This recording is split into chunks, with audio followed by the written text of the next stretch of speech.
What's up, everybody? Welcome to Bell on Movies and episode 64 of Movie Swap. And I was just talking to my guest backstage. We're both excited to get this one rolling. He is fairly new to the YouTube space, and I'm excited to see his channel grow as it has been doing. And he brings a lot of personality to all of his work. So definitely please subscribe to my guest. And I'm talking about Q, the movie collector. What's going on, Q? What's going on, Dale? Thanks for having me on, man. It's I'm honored to be a part of this show. I've watched a few episodes in the past, and the whole movie swap idea is just it's genius. It's actually genius. Dude, I appreciate that. And you don't have to be nice to me just because you on the show now. You don't have to. No, it's pure honesty, man, because this is different. I've never been a part of anything like this before, and it really gives me an opportunity to explore movies that I have never watched before. So it's genius. That's part of why I did it. I have a lot of movies in my collection that I haven't watched, but you know how it is. You go back there looking at it, and it's like, what do I want to watch? And you standing there forever trying to pick something. This way, somebody makes me watch something, and I get into it, and then we can talk about it because it's part of the fun of movies, and I get to talk about it with somebody. So I'm glad that you are here to partake in that with me this week. Yes, sir. Yes, sir. Now, I'm going to ask you this question. Why come to YouTube? Do that. Well, to be honest with you, like I've seen the community on YouTube, and all the different personalities. Everyone's been different, very unique. And one thing I gathered from everyone from just watching a lot of people was that they really enjoy talking about the movies they love. So I said, you know what? Let me get on here because I do collect movies, and I do watch them. I watch a lot of movies. I grew up watching tons of different genres, and I said, you know what? Let me give this a try and give it a unique perspective. And plus, I've made some friends on Instagram too because that's really where I started. And a lot of those buddies have YouTube channels, and they were like, you know what, Q, you should give this a try, man. Give it a try. So they gave me like the extra push, and I was like, okay, I'm pressing go. I'm gonna do it. Yeah, yeah. That's a similar story to a lot of us, but everybody has their last thing that kind of pushes us over the edge and make us just do it. And I love hearing those stories. And you're up to about 200 and change subscribers now. Oh yeah, I'm getting really close to 300. I'm like 10 away right now. I'm like All 10 right, away so from that All right, 300. so that means if there are 10 of you watching here that are not subscribed to Q, please go do it. Get this man up to 300. Get him past whatever I got. I'm at five something. Get him past what I got. He's got a lot more personality than me, so make him big. Make him a big star out here in the YouTube verse. And I would love to see you really blow up and be the next one that is really really big. And just getting back to you personally, well, not personally, but as far as your movie taste goes, um, I know we're going to talk about a movie that's in a genre that you have been trying to explore lately. And how did you decide to make that step? We're talking about a western here later on. So how did you decide? You know what? I need to start watching more westerns. I'll tell you what, it's interesting you bring that up. It honestly started with when I got my Arrow copy of A Fistful of Dollars. It Okay. started off with that because I watched it and I was like, man, this is good. I love the up close shots, the up close shots of the eyes. Like you really get to feel the emotion. A lot of those scenes, and a lot of those scenes were very tense. And me growing up watching black and white old television series like Bonanza and Rawhide along with my grandmother. And I used to think those things were boring, man. I did not find Right. any enjoyment in it. So I kind of like through all of my years, I wrote off westerns. So I was like, westerns are boring. No, I take it back. It wasn't A Fistful of Dollars. I take it back.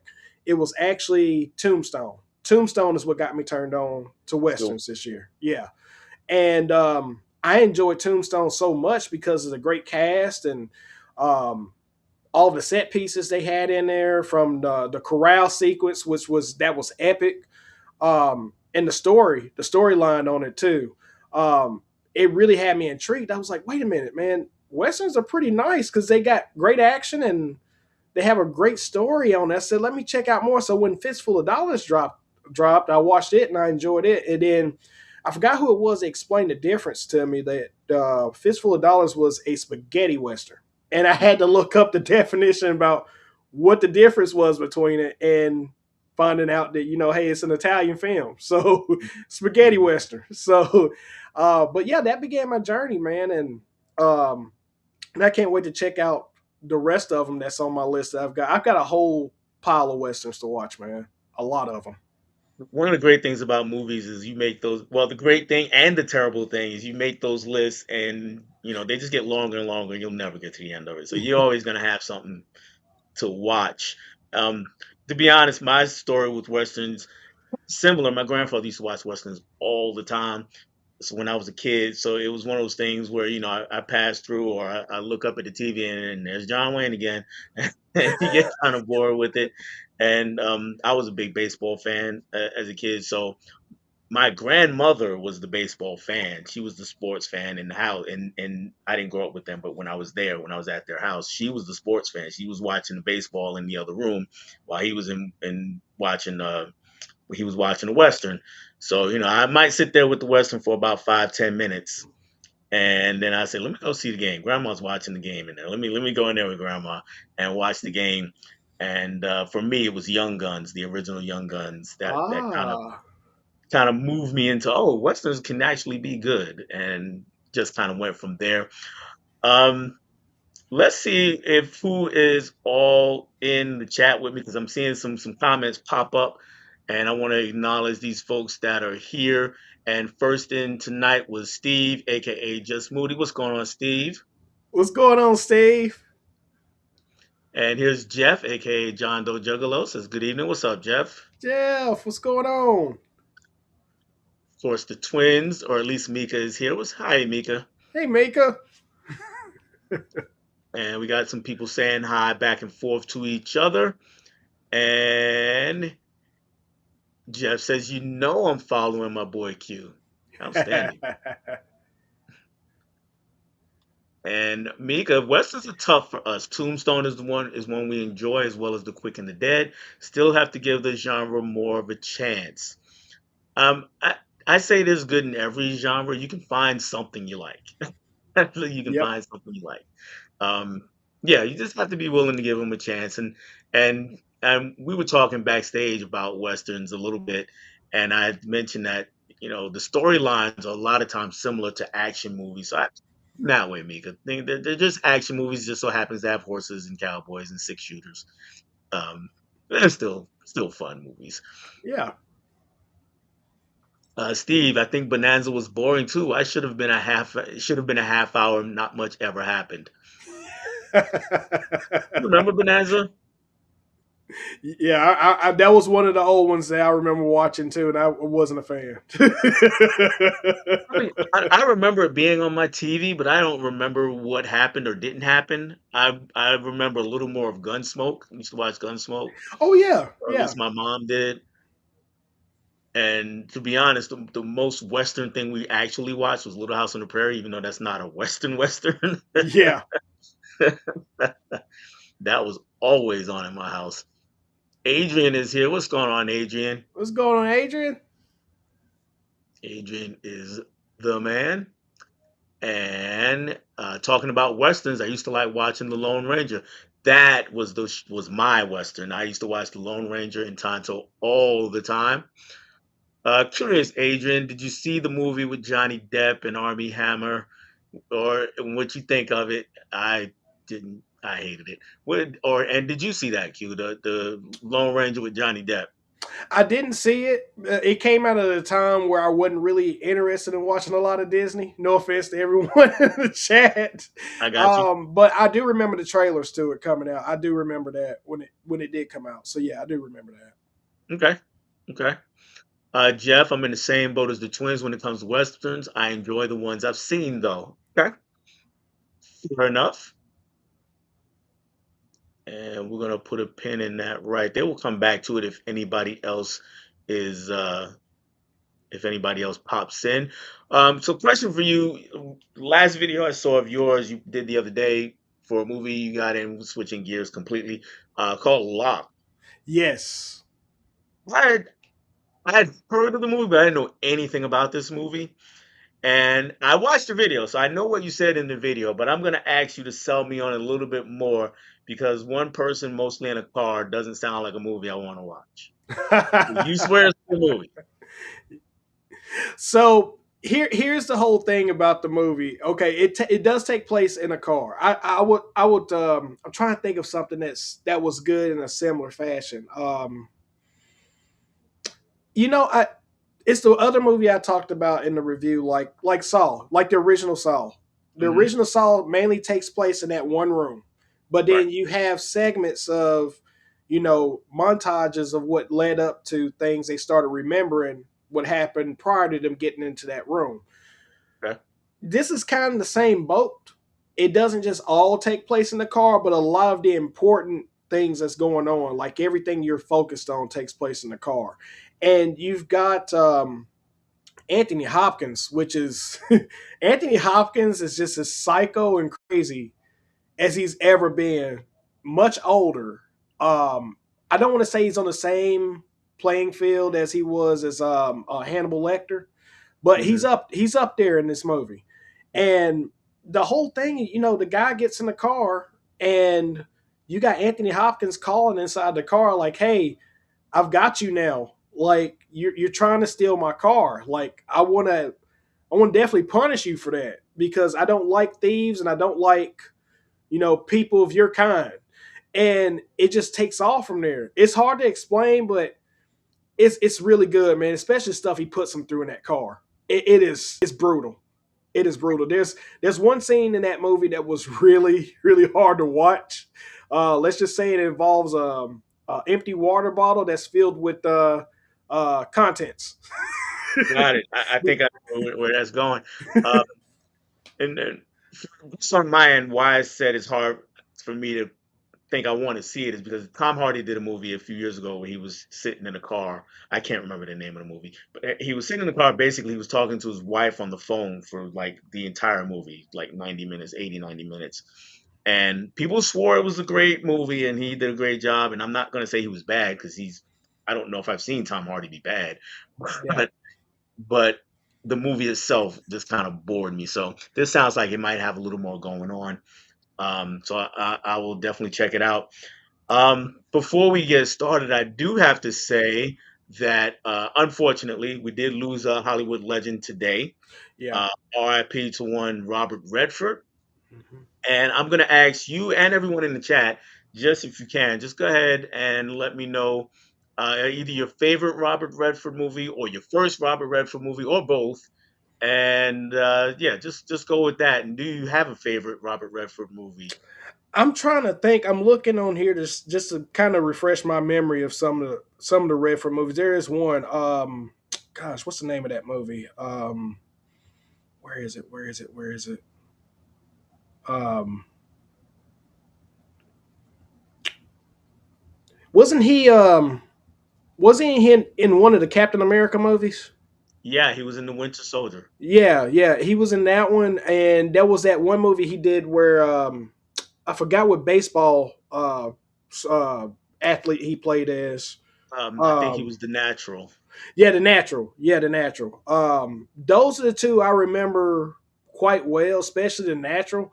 And I haven't seen that movie in a long time, man. But he was a great actor. I mean, he's got a lot of great film credits to his name too, man. He's a legend for sure. He's absolutely a legend. My favorite is probably All the President's Men. Uh, Okay. and if you haven't seen that, it's a very relevant movie to today. It actually deals with reporters who broke the Watergate case during the time Oh, of Nixon. okay. Okay. Yeah, he and Dustin Hoffman are the two reporters, and they are so polar opposite, but they work so well together. That's probably my favorite. My first is interesting story, at least interesting to me anyway. Back in junior high school, we read The Great Gatsby, and when we got to the end of the book, the teacher said, "Okay, we're gonna watch Great Gatsby." And Robert Redford. This is way before Leonardo DiCaprio. So Robert Redford played the Great Gatsby in that movie. So I think that was my first time really watching him, or at least my first that I'm aware of. If I saw him before that, it's gone. Um, just taking a look quickly, see. I know we got at least one new face in here. We got our peeps from Our Life in Horror. Hey, oh, she's here for a good one. 'Cause we're about to get into it, Oh yeah. and we're about to get into it. Mega favorite is The Way We Were with Barbara Streisand. I don't think I saw that one. If I did, it was one of those that was just on TV, and I didn't really see it. Don't really remember it. All the President's Men will always be one of my favorite. Yeah, I'm right there with you, Steve. It's a fantastic film. Uh, yeah, if anybody else is here, Johnny just popped in, and Johnny, he says, "What's up, cool kids? What's going on, Johnny?" We were just talking a little bit about Robert Redford. I'm just asking people in the chat their favorite Robert Redford film. You can throw that in there, and maybe that'll distract you from what we're about to do. All right. Let's go ahead and rip this band-aid off. All right, Q, I'm gonna give you Woo. the big screen. Just tell people what you made me watch. Okay, so the movie I had Dale check out was a pretty controversial horror film, if you will. And I had him check out. I'm gonna show off my copy. I had him check out Irreversible. If you guys don't know about Irreversible, Irreversible is about a horrific night in Paris where a number of events take place, but the movie goes basically from future to past, telling the events of things that you see right in the beginning, going well, not at well at the very end, going to the very beginning of the events. But yeah, it's one of those movies that will leave a very um uncomfortable, lasting impression on you. Um, but it to me, it actually has like one of the weirdest messages ever. And it's weird for me to even say that, but it does have like a very weird message involved in that. So, but yeah, that that's the movie I had recommended for Dale to watch, and one of the actresses in it is Monica Bellucci, and the other person is guys, what's his name, Vincent Cassel, and I think they were dating at the time they did that movie. So that's the other crazy part about that. Yeah, I didn't know that they were dating, but Monica Bellucci definitely is really the only actress that we get a name for at all in Yeah, the movie. There's only three main characters.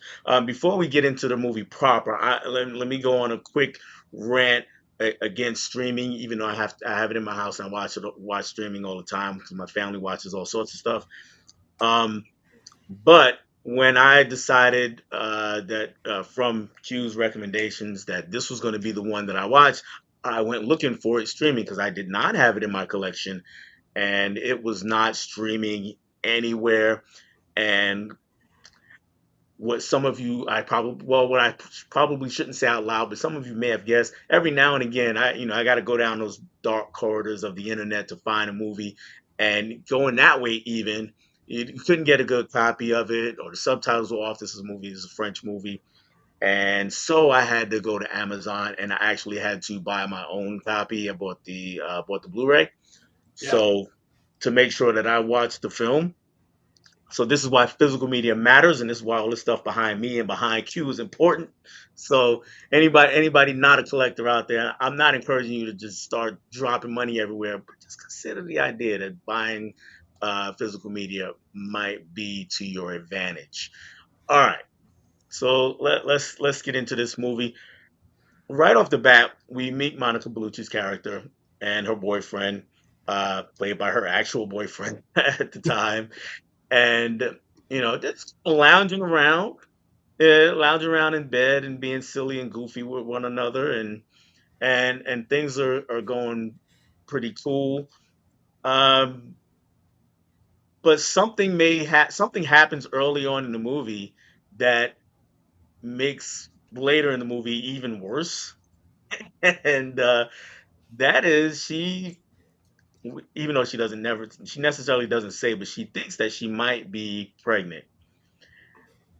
Now, I'm a little I guess I was a little jaded because I knew that bad things were coming, even though I'd never seen the movie. I knew bad things were coming.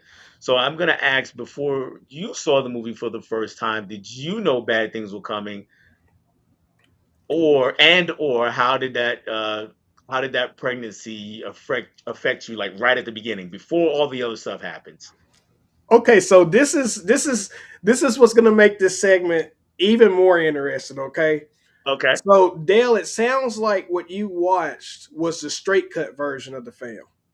True. What I watched was the original theatrical version of the film first, so I didn't watch the straight cut. So the original theatrical cut of the film starts at the end where you saw it, and it goes Oh. backwards. And it goes backwards. So I didn't find out about the pregnancy until the very end of the movie, which is Oh. interesting. Hmm.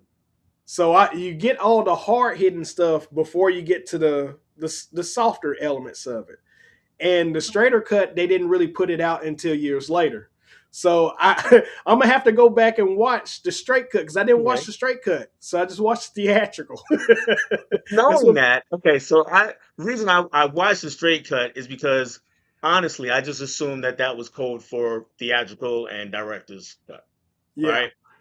And so I didn't know that there was that much of a difference. But hearing you say that came at the end, that feels like it would be even worse. yeah, it's worse. It's worse.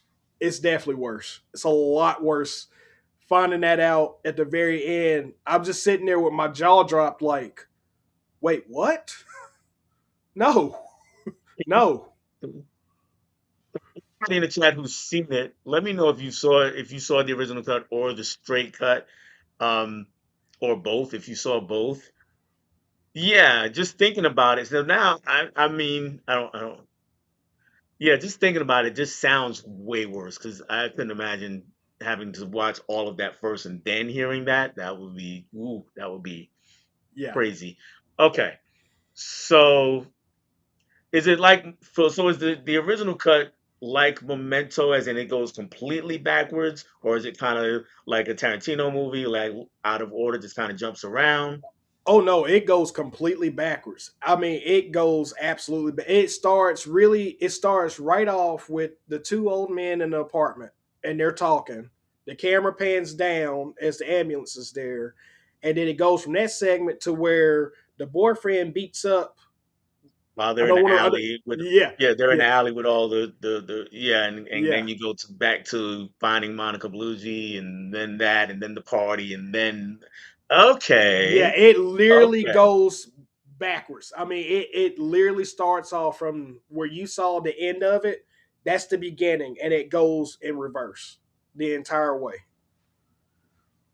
okay. I did not realize that. Okay, now the events are the same, but our experiences are different. Yeah, Okay, that's what makes this but interesting. yeah.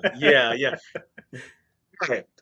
Now, putting my mindset into the way you watched it, and again, I'm drawing from my experience of watching Memento because I have seen Memento several times, and now piecing it together with what I know from this story. So, okay, so you're starting just right in the thick of it, then. Oh yeah, oh yeah, Hmm. oh yeah, Okay, that's insane. yeah. All right, so all right, so I'm going to try to talk about this from that angle. So again, you're right in the thick of it, right as it comes on. Basically, so they're going into the nightclub where all this happened, where the big finale, or I should say, where we see the boyfriend is getting loaded into the ambulance. Yes, Yes, Okay. that's how it starts off. It starts off Okay. right there from that scene. Yeah. Okay, and then we go back and they're going into the club and all that stuff happens. Yep. Okay, so and then you're just watching this just raw violence and not knowing anything. Nope, you're not knowing anything. It's like you're going in blind. All these events are happening, and you're trying to put together in your mind like what's going on. So as starting to go backwards, and knowing this film, you know about the infamous scene that's going to happen. It's just a matter of when. And as I'm watching and watching, I'm starting to learn about this boyfriend who's completely pissed off, and Mhm. he's going through searching for whatever happened to his girlfriend. Then we get to the scene where the girlfriend has been taken up by the ambulance and he's horrified by it. Then Mhm. you get to what happens to the girlfriend. Then you get to the party Right. where they basically have a fight, and then you get to where they're on the train and they're talking about how excited they are. And I guess the other guy that was with them was like her best friend or her ex-boyfriend. X. Yeah. Yeah. And you're learning the story backwards. And this was one of those movies where I went in and watched it and I was like, I don't know what's going on. And then by the end of it, you understand exactly what's going on. And then at the same time, there's this big shock factor, the fact that you've seen all this horrific stuff at the very beginning of the movie, only to find out they're truly in love and she's possibly pregnant. So it's definitely different. It's definitely very very different watching it that way. In the chat, I mean, I had a big banner with spoiler alert and all this stuff I was going to put up, but this entire portion where we're going to talk about this movie is now a spoiler alert because we there's no way for us to really talk about it Yeah, without spoiling it, especially having watched it in two different directions. so so all right, so my question for you then is for the boyfriend, because what happens watching it the normal way, watching it forward, hmm is I don't really like the boyfriend. I So, don't but I don't neither. You go ahead. Sorry.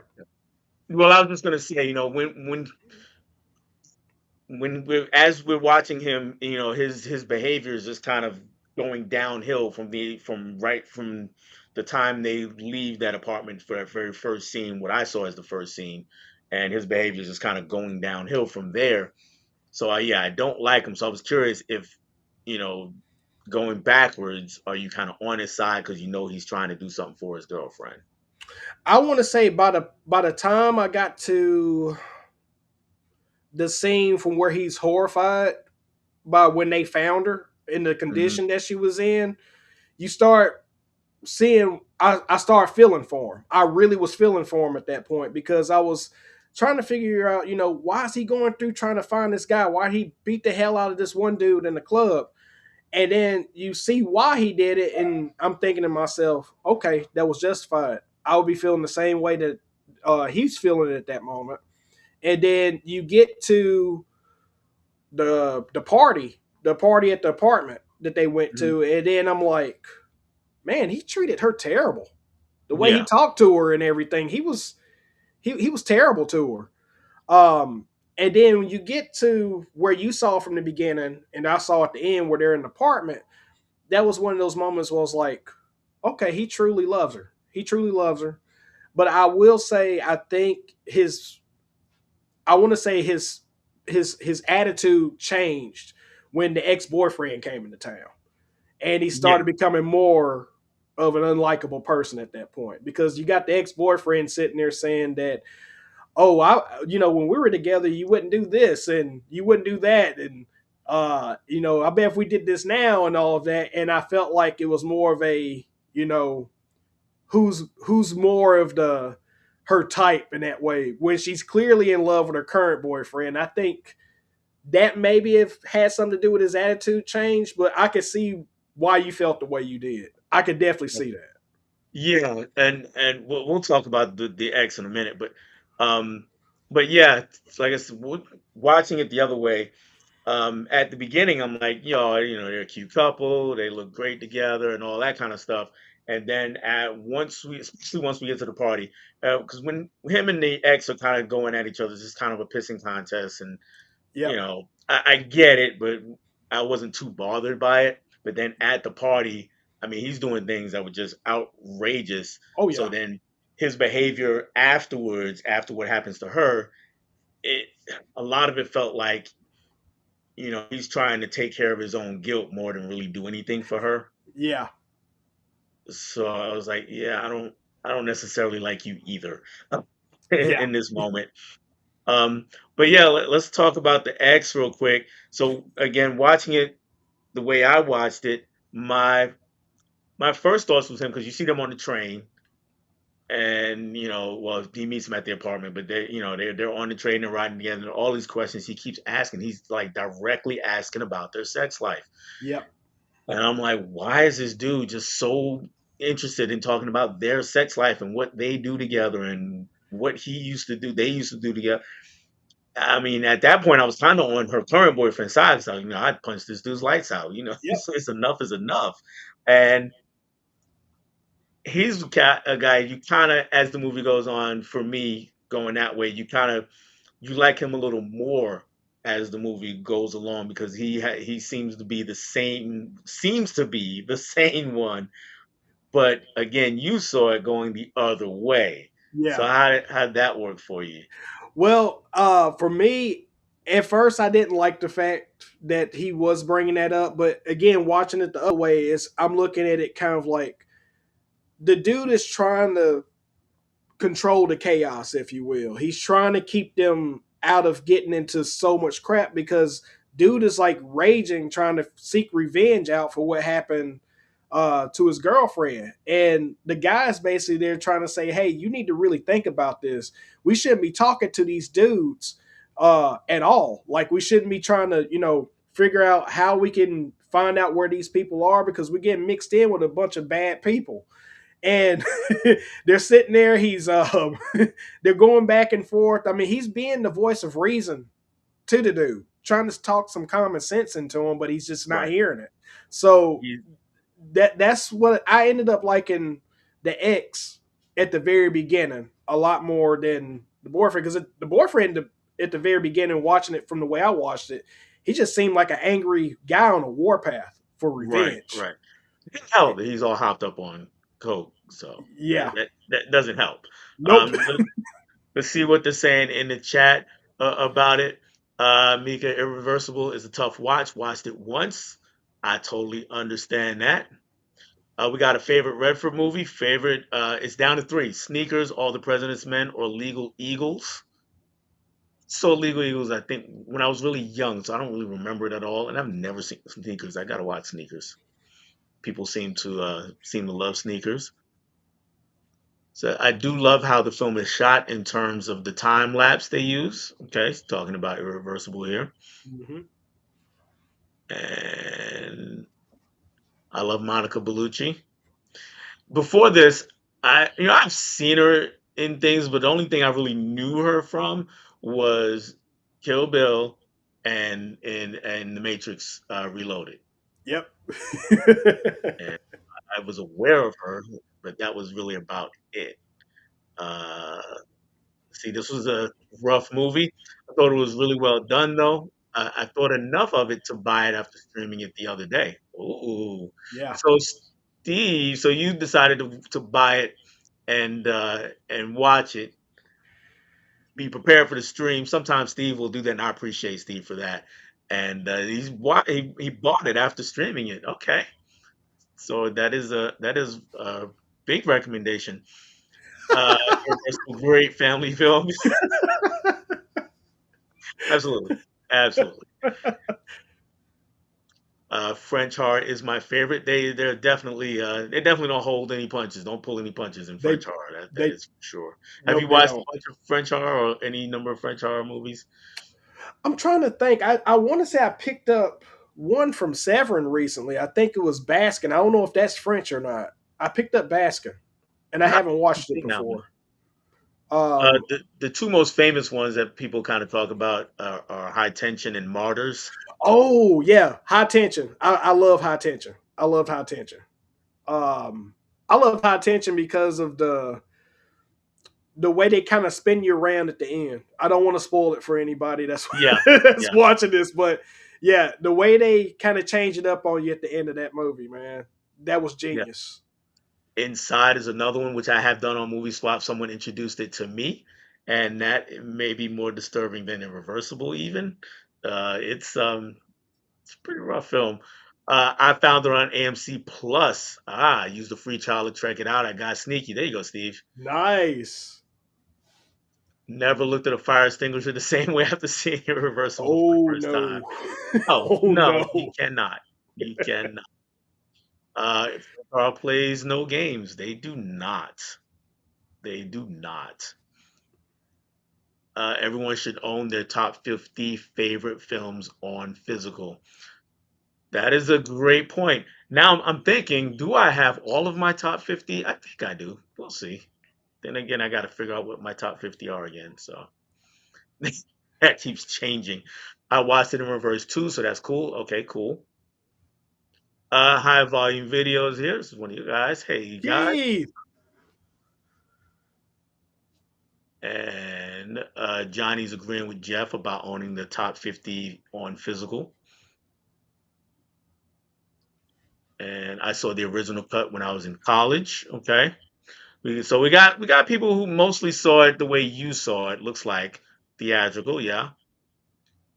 We saw the version that stars the film backwards. So I was the only idiot that watched it forward. Okay, that's fair enough.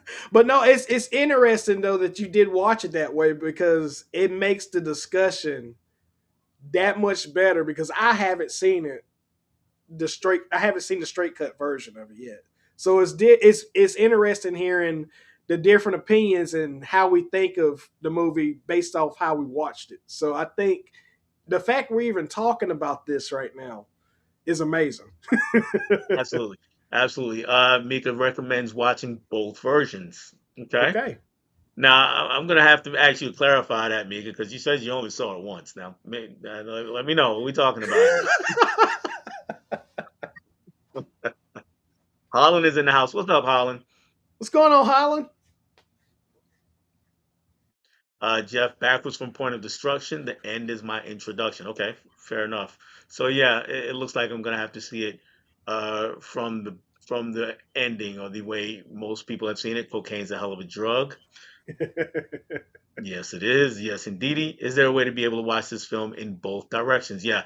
The original cut is the theatrical cut, is the one that plays backwards. That's the one that Q watched. And I watched the straight cut, which I assume just meant longer, as in a regular director's cut, but apparently it is run in the completely different direction. It's run straightforward, linear storytelling, and the other one's backwards. So there is a way. I don't know if it's on what you have, but if you do get this Blu-ray, it does have both. Yep, this one that I got from I think this is Indicator, the Indicator release that I've got. It's got both cuts too as well. Yeah, is Yeah. indicator. This is this is the indicator release. Same, so it's the same release. All right. Mm-hmm. Uh, Jeff, Johnny says there's always a way. Yeah, there's always a way. You can find something. All right, Steve says the edition from Altered Innocence has both versions of the film and was on sale at Amazon as of a couple of days ago. This one is indicator, but it was on sale because it's listed I think at $40, and I got it for 20 or 21, something like that. And I thought it was interesting how the ex pretty much killed the wrong guy at the beginning, and I think the guy who actually did the assault at Monica basically got away with it. Yeah. Yeah, that's where we get into the message. And before we get to that part, I guess we kind of have to get into that scene. We kind of tiptoed around it a lot. Acres of Movies is here. Hey, what's going on? Hello and thanks. And what's your favorite Western, real quick? Mine, Once Upon a Time in the West, Sergio Leone. And do you have a favorite one yet, Q? So far the my favorite one that I watch is for a few dollars more. for a few dollars. I loved A Few Dollars More. Oh man, I love that one. Excellent movie. Both same director. Both the movies that we named. Martyrs. That film made my head hurt. Great film though. Did a triple feature last. Did a triple feature watch of that Serbian film and Inside. Felt good about myself after watching those. Now I haven't seen Serbian film. I'm kind of refusing that right now, but I have seen Inside and I have seen Martyrs. Yeah, I couldn't imagine watching those both on the same day. There's just no way. Um, if anybody in the chat might remember, I had Celeste de la Cabra on, another great YouTuber, and they had me watch Inside, and it was Christmas season. It actually takes place during Christmas time, so yeah, and I spent those few days. It happened Oh, a few days before Christmas. I spent those few days kind of balled up in a fetal position, um, just oh, trying not to think about that film. Good movie though, but yeah, it's a bit much. oh man, oh In other man. words, I definitely recommend it. Um, so yeah, we tiptoed around the scene. The one that is the infamous scene of what happens to Monica Bellucci. And okay, so in your version of it, does she start with her walking out of this of the party? Is that where that scene starts? Yep, it starts just like that. I mean, it doesn't like literally play it in reverse. I mean, it's just those segments they Right, start off different, but yeah, right. same way. Right. I mean, I didn't think it started in reverse. I just wasn't sure if it started from her walking out the party or with her walking into the into the underpass. Oh yeah, Okay. So she walks out of the party and she's trying to hail a taxi and there's there's none around, or at least none coming to pick her up. And another girl's just there, just standing on the street and says, "Hey, go that way. It's safe." That set off all types of alarms in my head. mine too. I was like, man, it's awfully dark down there. What do you mean it's safe? Um, but she goes under there and she encounters a guy who is beating up a woman. And why not turn around and run back the other way, Yeah, like as quickly as possible? yeah. She just stood there. Yes. Yeah. 'Cause, I mean, that would have been my instinct if I was her. You know, as a guy, I get sometimes our egos get in the way and we think we're going to help or save somebody and we might go forward towards that or we might avoid it completely, which someone actually does. Um, but as a woman and someone who's grown up around lots of women, a lot more women than men, the instinct always seems to be you see something like that, you don't put yourself in the danger too. Yeah, Yeah. it's sad what's happening to that person, but you are most certainly going to be the next one. So you need to turn around and take off. Mm-hmm. And she doesn't do that. Her fight, flight, or freeze thing kicked in, and it was freeze for her. Yeah. And then we get a pretty lengthy. And I'm sorry, I say the word because it is what it is, and I don't like softening these things to where you can make it something else in your head. So it's a rape. I'm not gonna say S8 her like people say. It's a rape, Yeah. and you look at it, and that's what it looks like. That's what it feels like. That's what it plays like, and it's a pretty lengthy scene. And how tempted were you to fast forward? I was very tempted to fast forward. I would say after the first minute of watching that scene, I was very tempted to fast forward. But hearing so many people talk about this movie because of that scene, it was kind of like, man, I don't want to be that person that that fast forwards it through that scene. If everyone's talking about how brutal the scene is, I've got to take in the experience just to feel that pain that everyone else watched about it. And yeah, it was difficult to watch. It was very difficult to watch. And typically when you see scenes like that in movies, they don't really last that long. But Mhm. this one just seemed like it lasted forever, man. Yeah.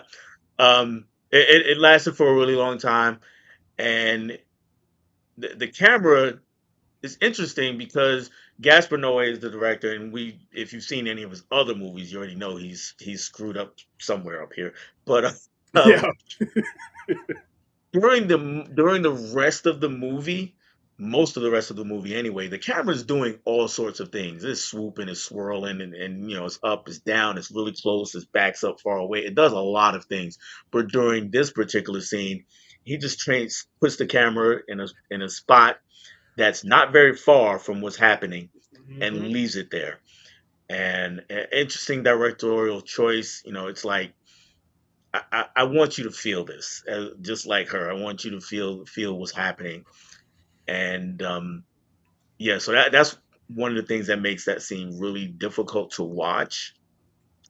And then, in light of what we'll get into, or what somebody brought up in the chat, is how the end or the beginning plays out makes it worse because we're accustomed to, as viewers, when we do see rape scenes like that or any rape scenes at all, we know that there's a comeuppance going to happen later on.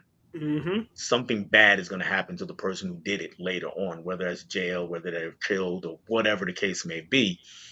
And so here, we're just stuck watching it. The only other rape scene I could say that was as bad for me was the original "I Spit on Your Grave." Oh yeah, Um, yeah, yeah, because it's that one goes on even longer if memory serves, and it just it's not stylized like this one. It's not stylized. It just looks like what it is. The only difference there that makes this even harder in some ways to watch is that the cameras most of the time is a little further away, yeah. so we can be removed a little bit from it. But yeah, those two movies, those scenes pretty much are pretty brutal to watch.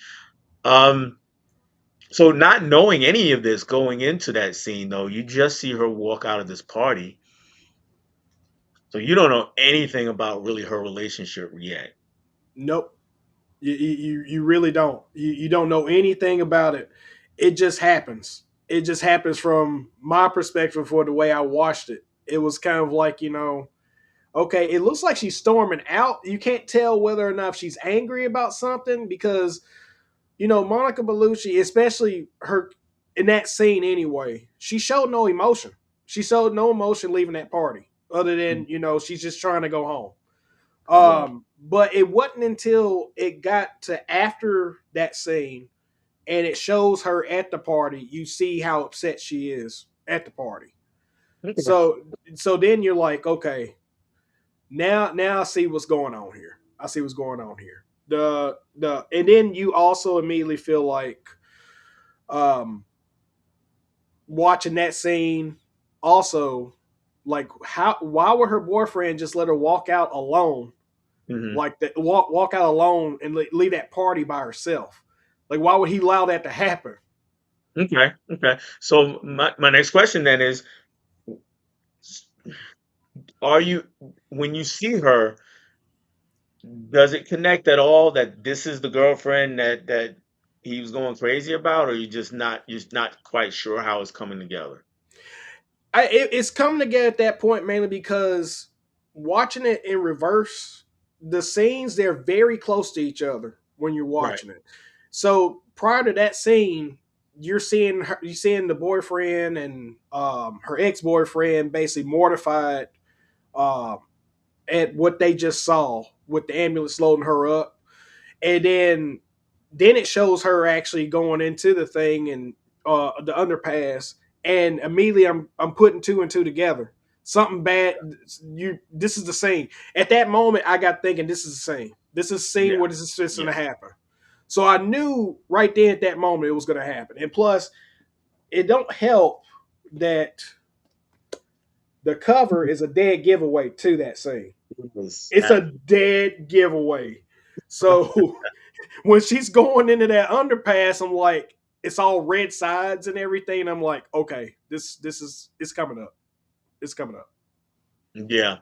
And the one thing that I kind of touched on, but not really, is that during that scene there is someone else, someone appears to be a man, but you can't really tell. They're in shadow down at the other end that just kind of appears, sees what's happening, and they turn around and walk back out, and it's 2 seconds maybe of the Mm-hmm. film, but I thought also that also contributed to the overall feeling of the movie.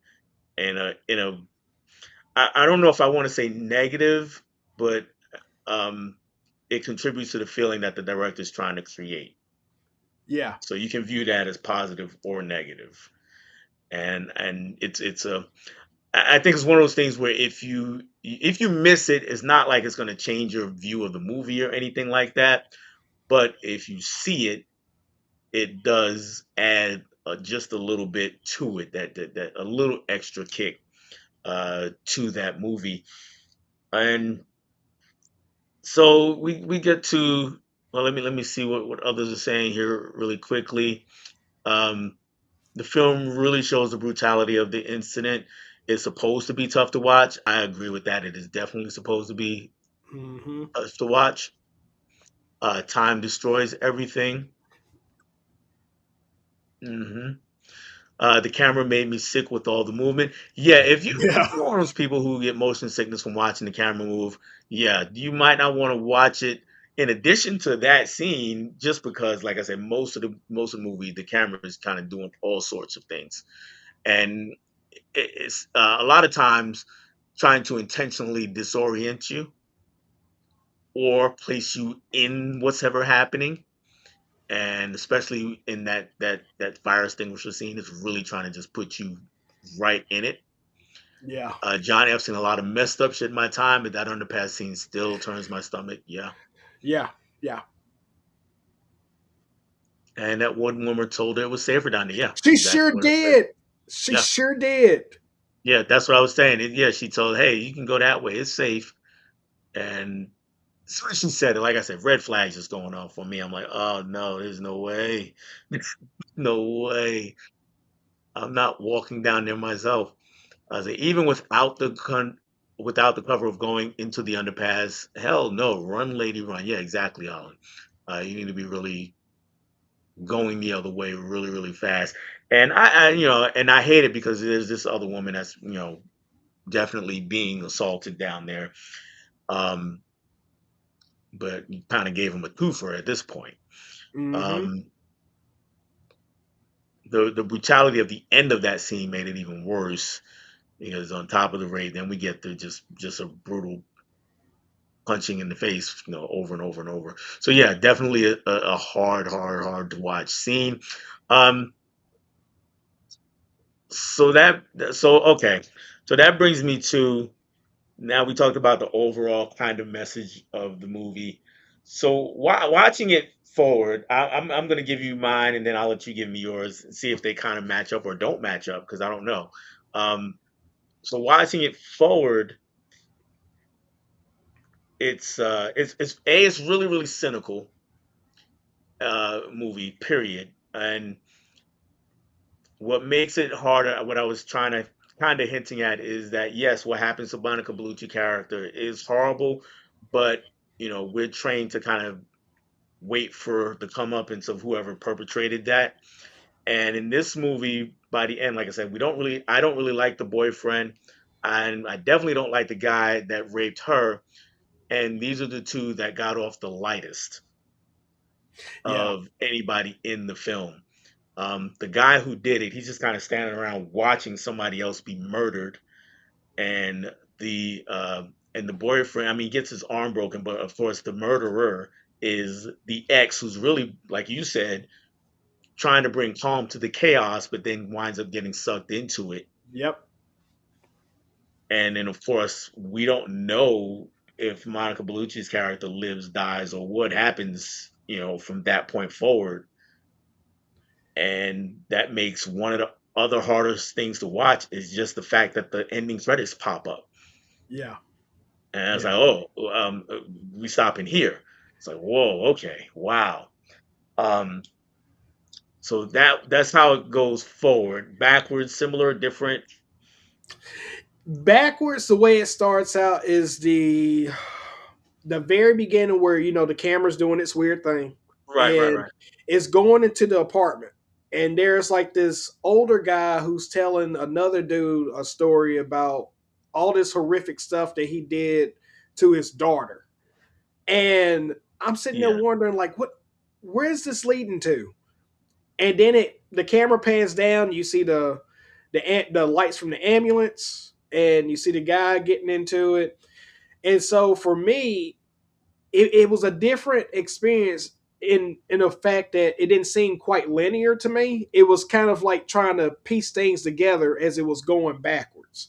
That by the time I got to the end of the movie, the camera's floating up into the clouds, and I know from your perspective, it's coming down from the clouds Mhm. and bringing you into introduction of both Monica Bellucci and her boyfriend. Right. So it's and then watching it from that perspective, not knowing that the dude got away, because I had to put two and two together after I watched the movie. Like, wait a minute, the guy that they killed at the club was not the dude that did Not the the dude. assault. Right. So it was like it makes it hit a little bit harder by the end of that movie because it's kind of like he got away with it. There's the possibility that she is pregnant, that all this stuff happened. So I'm gonna agree with what you said earlier. It hits you a little bit harder watching it the original way than watching it the way you did. I will say it will have a different outtake on it. Um, I'm gonna go back and watch the straight cut because I have a feeling I'm not gonna. I have a feeling I'm gonna walk away feeling a little different compared to how I watched it the first go around. But if you can sit through it again, Dale, I would say watch the original way Okay. that it was. You may have a different perspective on it. Watching the way it was intended. Okay. Okay. Um, yeah. 'Cause, yeah. I understand what you're saying. I don't know. Well, let me say this. I only think I can feel worse. Yeah, I don't think yeah. I can feel better about anything that's happening. Oh no, no, you definitely don't. You definitely don't. Right. Yeah, Right. Right. it's still the same So effect. I'll have to work up to that. We got Patrick is here from Half Cheetah Worldview. What's going on, Patrick? What's going on, And yeah, Patrick? he says sure walked into a tough film to watch. Absolutely, absolutely. No, he says greetings, and then he said that sure walked into a tough film to watch. I was kind of reading ahead. But yes, he said greetings to us both. And the guy in the beginning talking about his daughter is from his other movie, I Stand Alone. I didn't know that. I haven't seen I Stand Alone, so I didn't know that. I haven't seen it neither, and I read up on about who that guy was, and I found out about that too. I've never seen the movie. Okay, so I just heard the story and was like, sir, really? This is Yeah, what we do, especially right now. This is the story we're telling right now. yeah. Um, so yeah, that was pretty wild. Um, speaking, I'm gonna go back to just the camera tricks, just a kind of superficial level, really quick. So you talked about it, I talked about it. How do you feel about that camera? It's different. I don't think it was really necessary. I'm just gonna be honest. I Okay, don't think all of that camera swirling, going around in a circle, and everything. I don't think it was needed, to be honest. okay, okay. The dizziness I got from it, especially at the very beginning, well, ending for you, the camera swirls around in circles a lot more at the very beginning than it does any other scene in the movie. But it's still, yeah. Okay, so it wasn't this something a little different because I don't remember it being quite so bad at the beginning. Um, well, you know what? When they're outside and they're everybody's loading into the ambulance and the stretchers and all that. Yeah, it does move around. Um, for me, I'll say that I don't think it was always necessary, but there are scenes where I appreciated it. Hmm. For instance, that scene that you start with. When we get to that fire extinguisher, the way the camera kind of follows the fire extinguisher or pulls or zooms into it and pulls away from it and then zooms back in, I really did appreciate that because it really does put you right in it. Yeah, And I've been blessed, I guess. I don't deal with any dizziness or anything from watching things swirling around, at least not yet. So I mean, I understand certain people do, and it might be a bit much, but I haven't had that issue. So it worked for me, and as much as anything in the movie could work. um, but yeah, it really does put you right there. And in that moment, I think that is what the director wanted to do. So, and I think he was really effective doing it. And there's other times when, yeah, the movie's kind of swirling around and doing the camera's doing all these tricks and things, and and I think it's really just to kind of disorient you on purpose. And some yeah, of it wasn't necessary because you didn't necessarily need it. And we just, going through this party, you didn't really need it. no. Um, I'm just guessing him kind of spitballing. Maybe he wanted to kind of get you feeling how the boyfriend was feeling, 'cause, because he's kind of all over the place. Yeah, very sporadic. He's very sporadic and all over the place, asking everybody like, "Who's this dude? Have you seen this guy? Like, have you seen this dude?" And then as you're getting further and further into the club, everyone just starts laughing at him because they know who the guy is, but they're not giving him away. Right, right, right, right. And for us, they gave him some very distinct physical facial features. So as soon as I saw him standing off to the side, I was like, wait, we got the wrong guy here. What are we doing? Yep. But yeah, let me. I think we have another couple comments before we wrap this one up. And I wonder what the other film would be. I'm betting Bambi. Well, it's definitely not something as rough as this. That's for sure. No. Though it threatens to get rough. It does threaten to get rough. The circling camera is a Noe trademark. He does the same in Climax. I think I did see Climax. I've seen Enter the Void. Didn't really care for Enter the Void that much, but I'm willing to give it another shot. The camera certainly made me uncomfortable. Little did I know how much worse I would feel. Yeah, I totally get that. All right, so let's go ahead and we're gonna wrap this one up. That means I'm gonna give my overall thoughts on the movie, whether I liked it, disliked it, or pardon me for kicking my whole table here with cameras way. So yeah, so for Irreversible, it's a movie where I think enjoyed is the wrong word, but I definitely appreciate it. I appreciate the filmmaking. The message definitely hit me hard. Um, the messaging and the cynicism and all those things hit me pretty hard.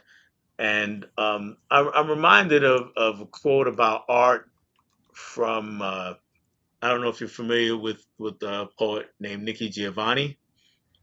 Um, She was really big in the 60s and 70s, black woman, despite the name Giovanni. She's a black woman and one of the most well known poets of that era. But anyway, her basic quote was, when you get to the end of a good poem, and I'm just applying it to art, you kind of feel like the back of your head has been blown off. And that's a paraphrase, that's not the direct quote. And that is kind of how I felt here. It was like, I get to it, the credits come up, and yes, I feel like the back of my head has just been blown completely off.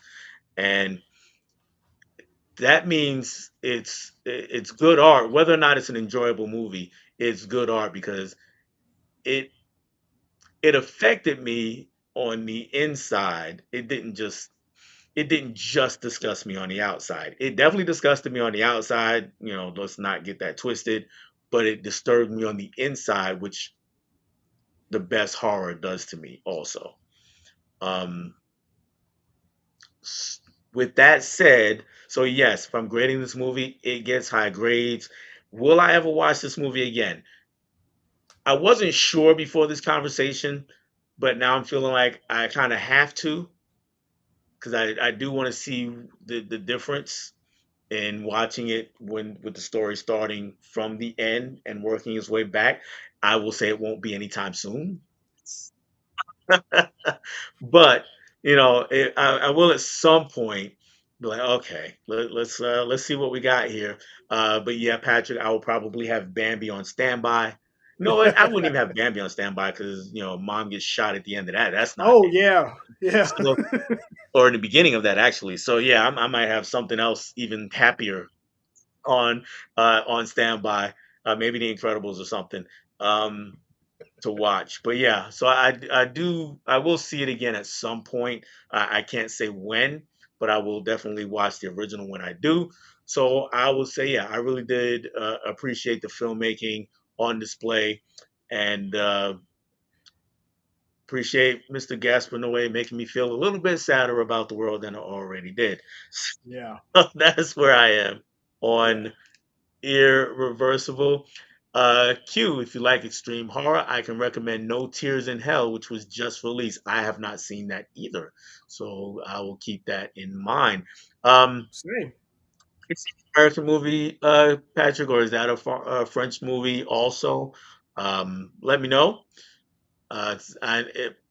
Most extreme horror tends to not be American, and even what we call, or even some of our more extreme movies, they're just gory rather than really disturbing.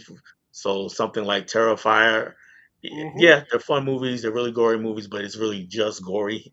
It's not anything else. um so yeah, let me know what kind of movie that is. We got some people saying hi to Patrick, and Steve says, I felt a similar sense of dread watching this as I did with Oh Fruitvale Station. yeah. That is excellent. I didn't even think an excellent comparison. I didn't think of Fruitvale Station, but yeah, yeah.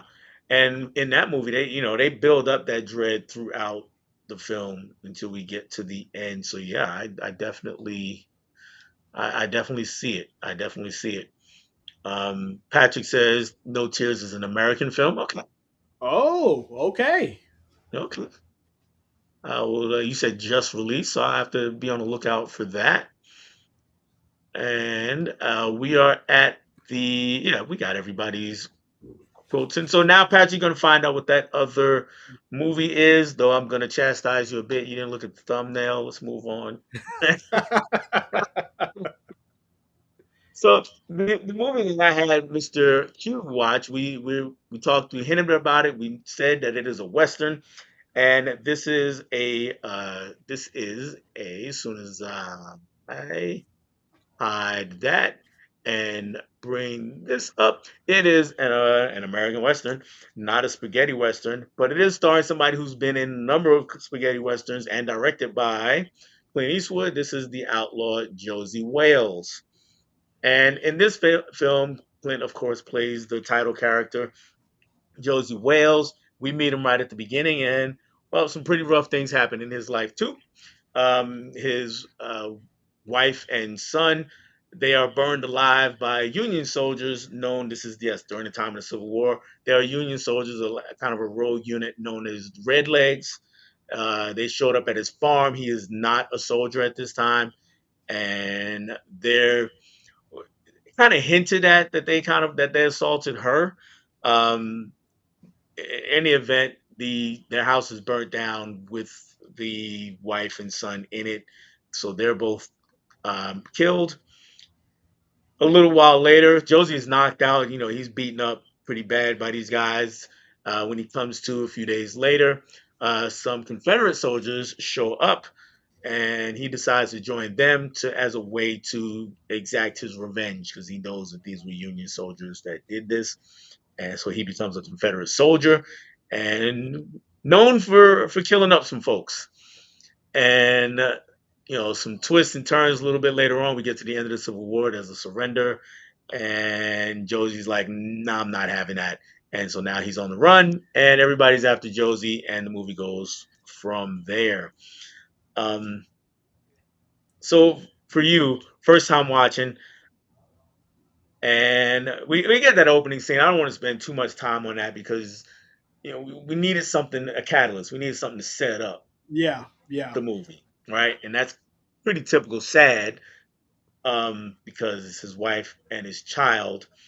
Uh, How you feeling? And I asked this as one black man to another black man. How you feeling when he joins the Confederate Army right off the bat? Oh man, at that point, man, I'm just like, you know what, that the perfect term I would like to say is that at that point he just, you feel for him because he has like this whole no f's given mentality Right. because he's upset, he's mad. I can feel for him in that perspective, but yeah, the Confederate, I was like, but he had to do what he had to do, man. He had to do what he had to do. But I would say it. The movie, it starts off in a way I didn't imagine the movie starting off. Let's go back to it then. Yeah, yeah, and when that happens, when you see his wife being carried out by those guys, she's screaming, and you hear the kids screaming in the house. It's kind of like, oh no, what's going on? And next thing you know, you see I forgot the character's name.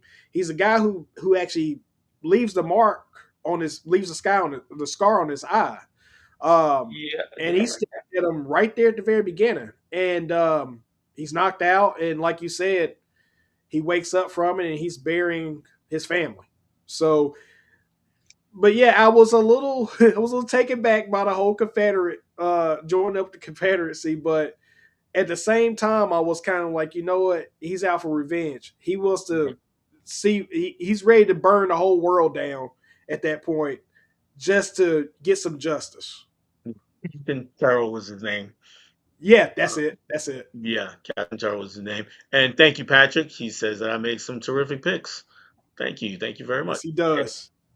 All right. So he joins the Confederacy. He goes off into war, and he quickly gets his rep. Like he's just the guy after this.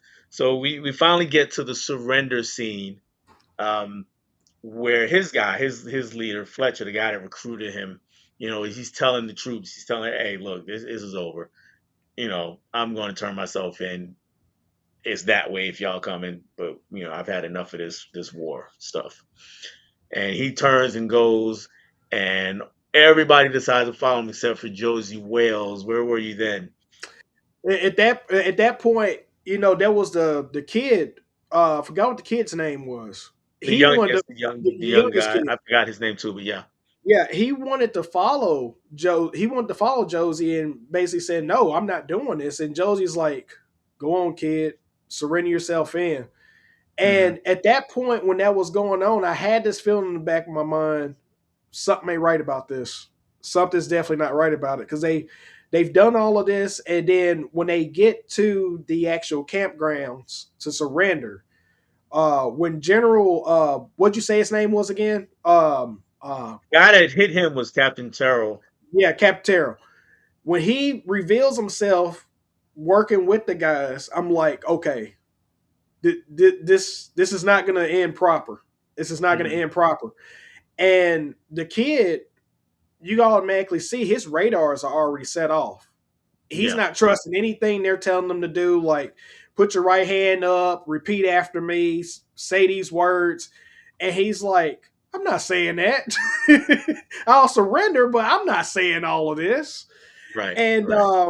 next thing you know, the other guy, which at the same time I was feeling like, was he working for them the whole time? Um How the much guy who Fletcher? actually, Fletcher, was Fletcher working with them the whole time? Like No, that's I how I don't was. think he was. I don't think he was working with them the whole time. The way I read it was he wasn't working with them the whole time. I mean, he was being straight and honest. He was down for the cause with the Confederacy, but as part of the surrender, he had to work with them and kind of got himself in a tight spot where, okay, now you have to do this for us, or you know, something bad's going to happen to you. So that's the way I read it. Yeah, yeah. Um, and so then next thing you know, you start seeing the other guys getting ready to get the guns out because they don't see Oh what's yeah, happening behind them. right. And Clint is Josie Wales. He's sitting off there in the distance watching all this go down. So then he's starting to like hightail down there to try to warn them. But by the time he gets there, it's too late. They've already started Hmm. shooting up everybody. Hmm. And um, he gets in there, and then they start to see that he's there, and then they don't see him there, and he's like hiding inside with the Gatling gun. Which Yeah. the way they do those Gatling guns, man, Always cool. it's so cool. But he Yeah. just starts mowing down everybody that's there, and I'm sitting there thinking, if they're gunning all these people down, how come they just didn't take Fletcher out while he was in there with them? That's the one thing that kind of like had me wondering. Like, you can see why I felt the way I did. Like, was Fletcher working with them? But and then they send Fletcher off to basically search for Josey Wales. They help find him. Yeah, I don't think Josie really understood that Fletcher was now working with them. So maybe he wanted to spare him. At least that's again, that's just the way I saw it. Yeah, So, like I don't want to kill Fletcher. Even if he is working with him, he's still my friend. I don't think he's going to be coming to kill me. yeah, So that's the way I read it. Like that's why he spared him. Of course, that changes later on when he becomes more aware yeah. of what's yeah, excuse me, of what's happening. So, do you think that Josie decided, going back to the beginning of that scene, do you think he decided not to surrender out of because he just knew that he didn't get his revenge yet and he still wanted to do that, or he really sensed that something was off? I think he said something was off. I think in the back of his mind he knew they couldn't be trusted because just how grimy the Civil War was at that time.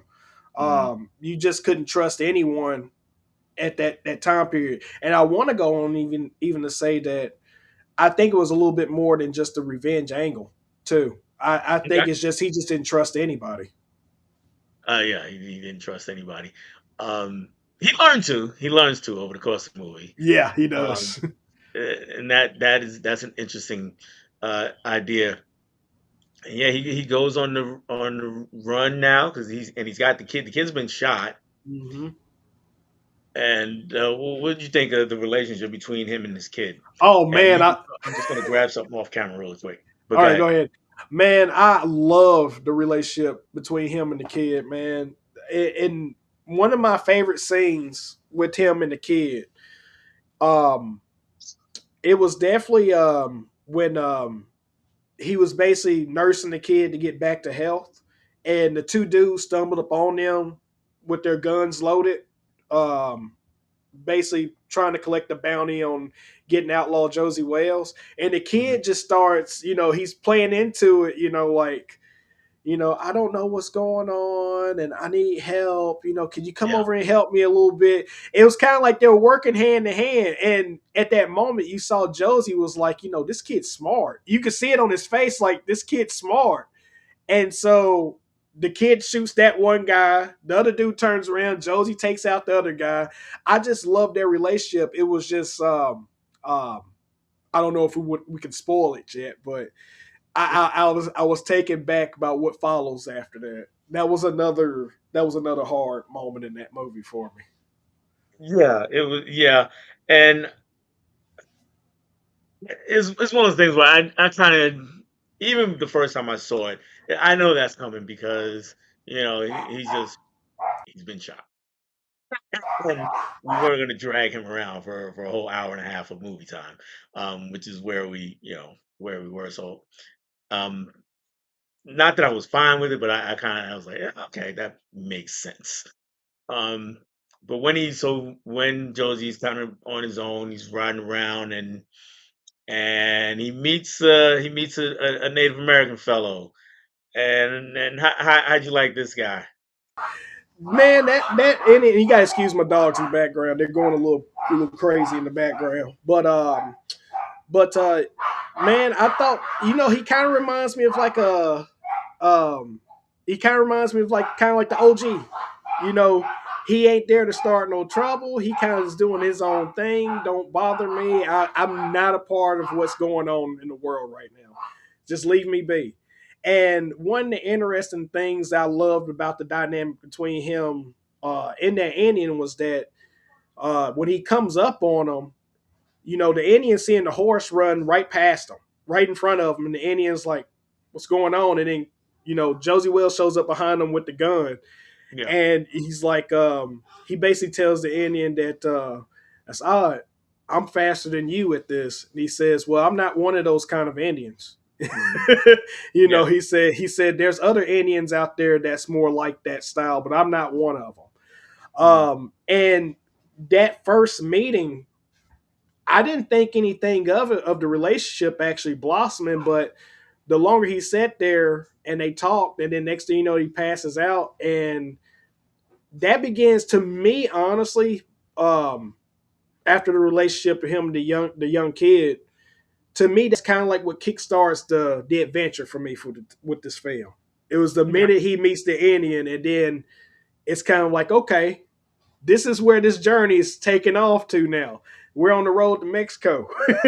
Right. Right. So, but yeah, I love their dynamic, and their dynamic got even stronger. Even after that scene, I love their chemistry.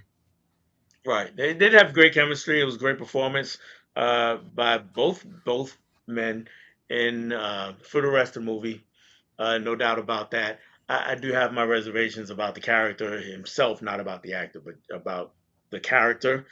Maybe I'll get into that later.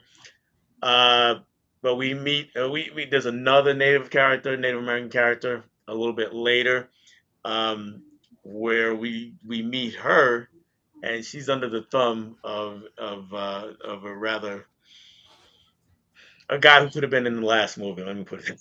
Yeah, exactly. Yeah, Yeah, yeah, he, yeah. he would have been at home in that movie. Yeah, he's very well. We see him actually beating her and renting her out, so to speak, and we get a real interesting scene of Josie coming to her rescue. And how'd you like that? How'd you like that scene? That scene kind of took me a little bit back to classic Eastwood. I mean, not to say that this isn't classic. This classic Eastwood, but that scene in particular, that was a cold scene. Yeah, You talking about in the general store, right? yes, sir. Yeah, yeah. That was a cold scene, and the way how that transpired as well. Because he was so quick. He was so quick on it. Mhm. But yeah, just seeing her join up with them, I that was another thing I didn't see coming. It was kind of like the further that he went along with meeting all these people, they were joining up with them to come along. But I will say, I did not see the relationship between her and the older Indian. I did not see that coming. Right, right, I right. did not see that coming whatsoever. I just thought maybe she was going to be there just to help. Mhm, But mhm. it turns out there were other intentions there with her and the older Indian, at least Yeah, from the way yeah. I saw it.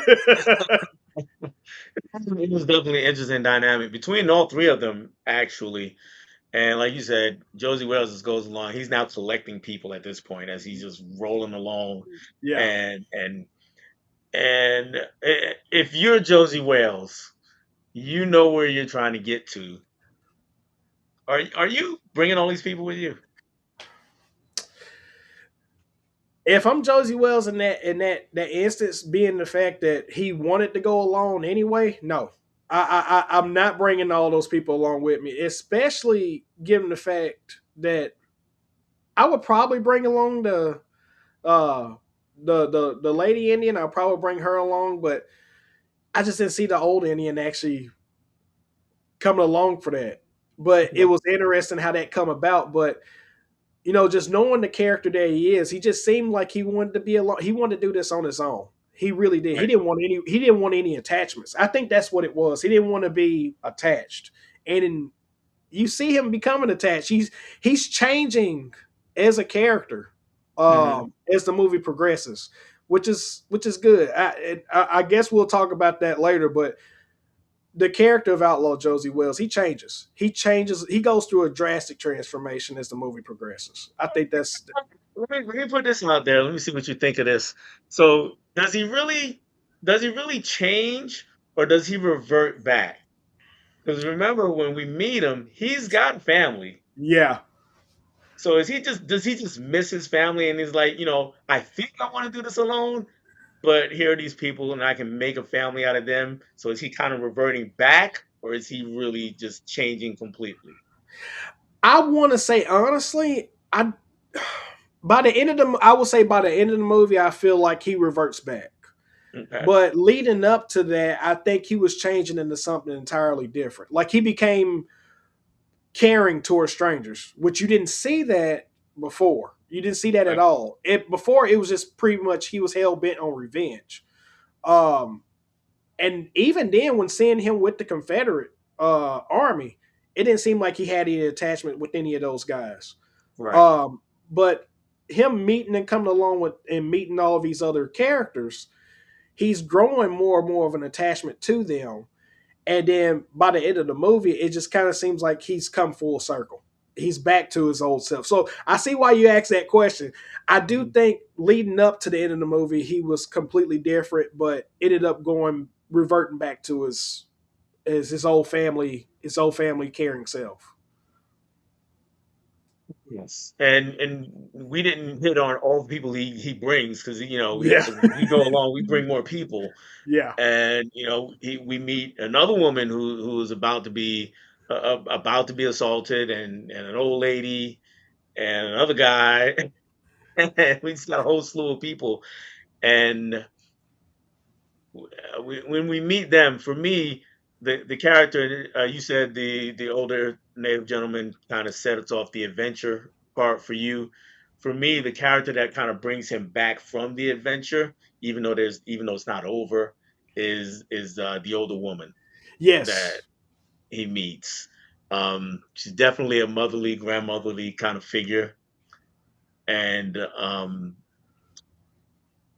he recognizes that immediately to me, and she can talk to him in a way that nobody else can talk to him. yeah, Right. And it's not that other characters, they don't talk to him like a normal person, because they do. hmm, Nobody's just walking around kissing his tail. But she has an authority over him that nobody else has. yep, sure does, sure does, and he Yeah, allows it. He allows it too. He definitely allows it. absolutely, absolutely allows it.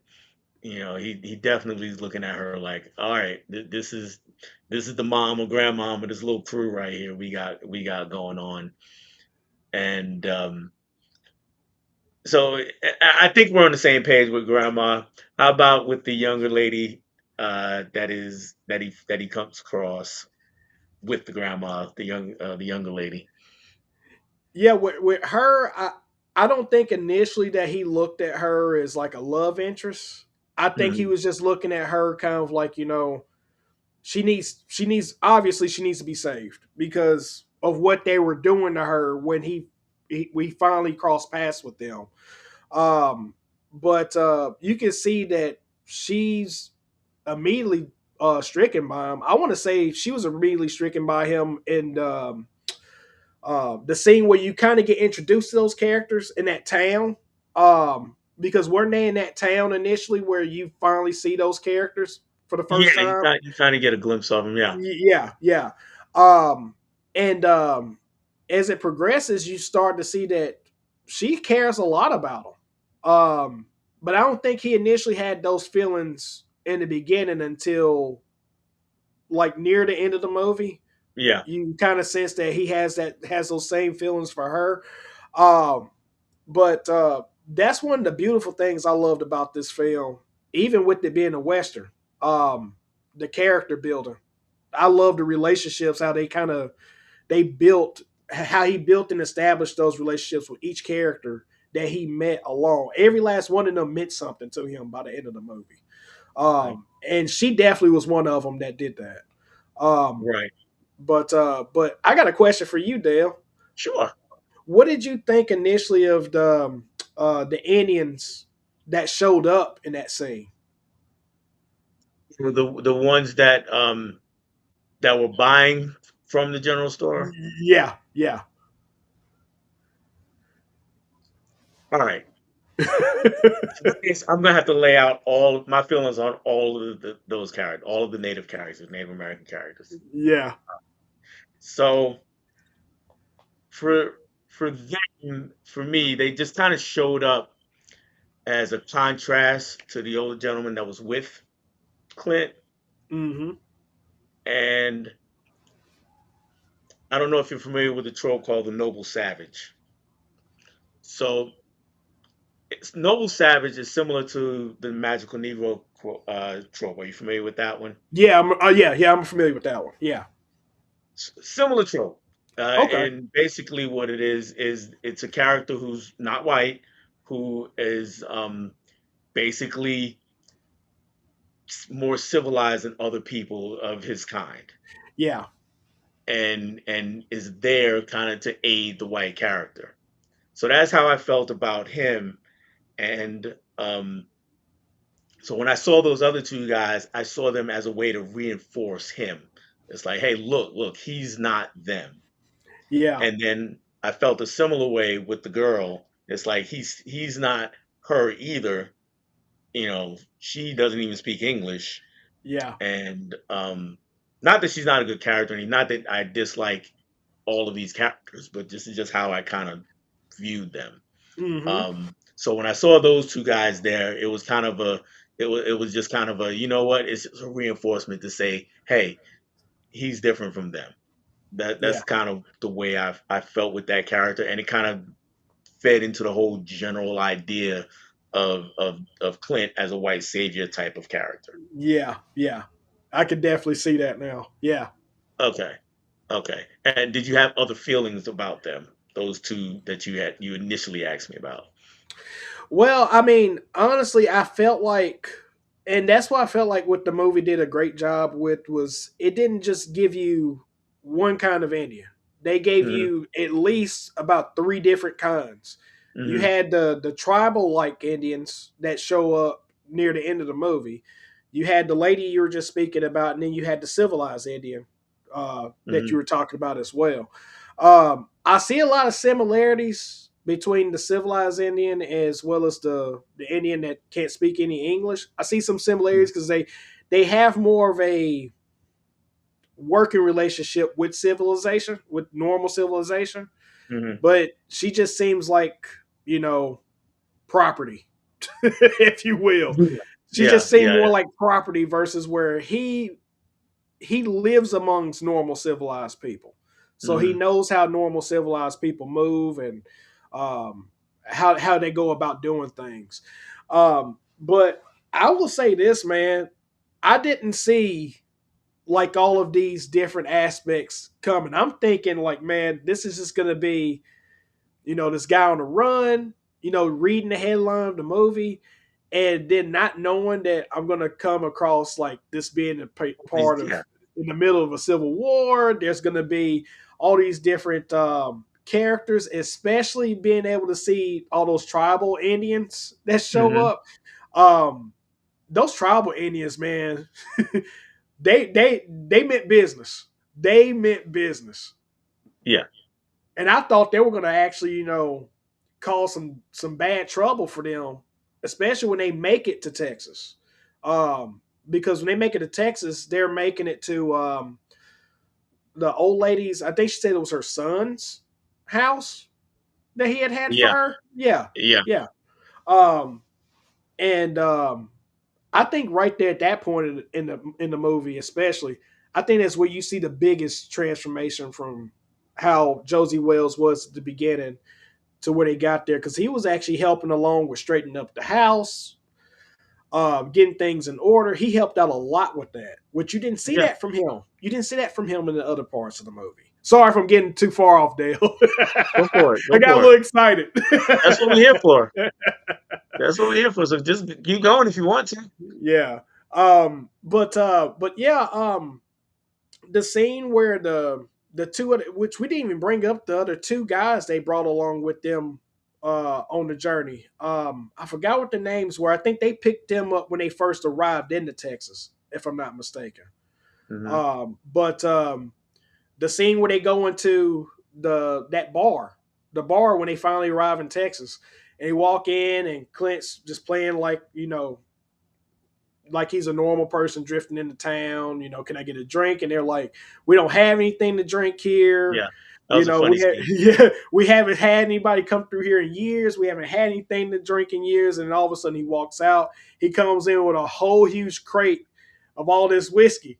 And they're like, well, will this do? And Yeah. everyone's excited.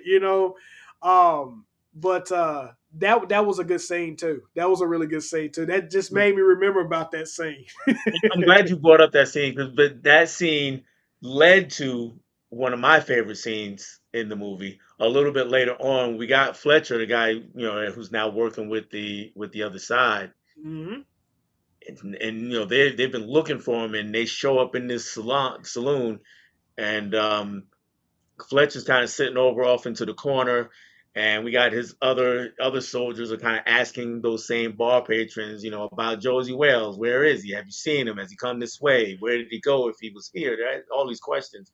And Josie walks in the bar. They don't recognize him. Nope. Fletcher does, but he's sitting off in the corner, and we don't really even know he's there yet. Yep. And when he recognizes him, the camera goes to him, and then we see that he's sitting there, and he covers for him. He kind of Yep. covers for him. I'm curious. So what do you think of that when that happened? I initially thought that, since they already had a really great relationship prior to all of this transpiring to that point in the film, I want to say, I think, and this is just my opinion. I think initially he wasn't going to rat him out anyway, but I think it wasn't until he saw the blood dripping down onto his boot that he started to feel a little sympathy for him. Hmm. And especially when they get outside of the saloon and he's still talking to him, letting off all these hints. Like, maybe if you see him, you may need to let him know that the war is over. It's over, and that well, and he said, I think one of the other, I think um, Clint Eastwood actually says that he may actually be dead. Hmm. I think he Right, told him that. And he said, right, well, just in case if you do encounter him, just let him know that the war is dead. But you can see it in their eyes as they're making eye contact. They have kind of like a mutual agreement that this is over. right, This is right. over. They absolutely, absolutely do. Uh, Mika said she's gonna have to add this to the watch list. So yeah, Mika, get in some westerns and let us know how you like. I tell people about this, and you kind of hinted at it a bit, but when you're talking about you weren't expecting all these different characters and all these different things that happen in the movie, and that's cool. And I tell people this about westerns and about sports movies and even superhero movies to some extent, but especially westerns and sports movies, Hmm. because people tend to really say, I don't watch westerns. I just don't like westerns, or I don't like sports, so I won't watch a sports movie. And I always say that, hey, look, the best movies, no matter what it's about, are about the people in the movie. Exactly. And if you can get with the people in the movie, if those are interesting characters as people, then whatever they're doing, you'll get involved in. And the easiest example I can think of, because everybody knows it, is Rocky. Right? You don't have to be a boxing fan to love Rocky. No. You just have to love the character Rocky Balboa. And when you watch the movie, you can love the character Rocky Balboa. You can love the relationship between him and Adrian. You can love or hate Paulie, however you feel about Yeah. him. But you got all these characters here that are whole people that you can become invested in. And the boxing is then secondary to that. It's like, okay, I like Rocky. We're at the boxing match. I don't care nothing about boxing, but I want to see him do well. Yeah. Same thing here with Outlaw Josey Wales or any other Western. It's like, you know, I'm not gonna go out here and dress up like a cowboy tomorrow. I don't own a cowboy hat. I don't care for cowboy boots. I'm not necessarily into, Westerns. I don't play cowboys and Indians when I was a kid. I didn't do that. But if you can get invested in the character Josie Wales, then it becomes a really good movie for you. It So, does. and that's my little rant, Mika, as a way of saying give westerns a chance. Um, After Mika, my guy KB shows up. What's going on, KB? Always good to check KB. in. And I'm encouraging KB, but I'm encouraging everybody. If you are just tuning in live, go back and watch the replay because we had a really interesting discussion about Irreversible before this, and we're going to continue that. And so glad to see Q continuing his Western journey. Absolutely, absolutely. And I will say this: KB's channel is how I first became aware of you. I saw you on the conversation, so thank you to KB for that. Oh, Um, definitely. my whole rant just threw me off. But anyway, so, uh, um, we've gathered up all these people, and like you said, he's become a changed man and or full circle reverted back to kind of of to who he was at the beginning. And you talked about the mutual respect between him and Fletcher. So is is Fletcher one of the heroes in this movie, or is he an anti-hero, or is he a villain somehow? He's an anti-hero. I would say he's an anti-hero. And that's a great question. I would put him kind of like his dynamic along with the likes of gosh, what's his name? Uh, from a fistful from a few dollars more. I would put him kind of like in that same category as the Man in Black, Okay. where he's not necessarily bad. He's not a villain. He's just he's doing what he's motivated to do. In that movie, Lee Van Cleef, his character was pretty much motivated by doing bounties and collecting money. In this one, Fletcher is motivated by the fact, hey, I got these guys on my butt telling me, I need to help find Josey Wales. Hmm. But he knows that when he encounters Josey Wales, that he's gonna do the right thing because he don't really stand for what um, those other guys was all about.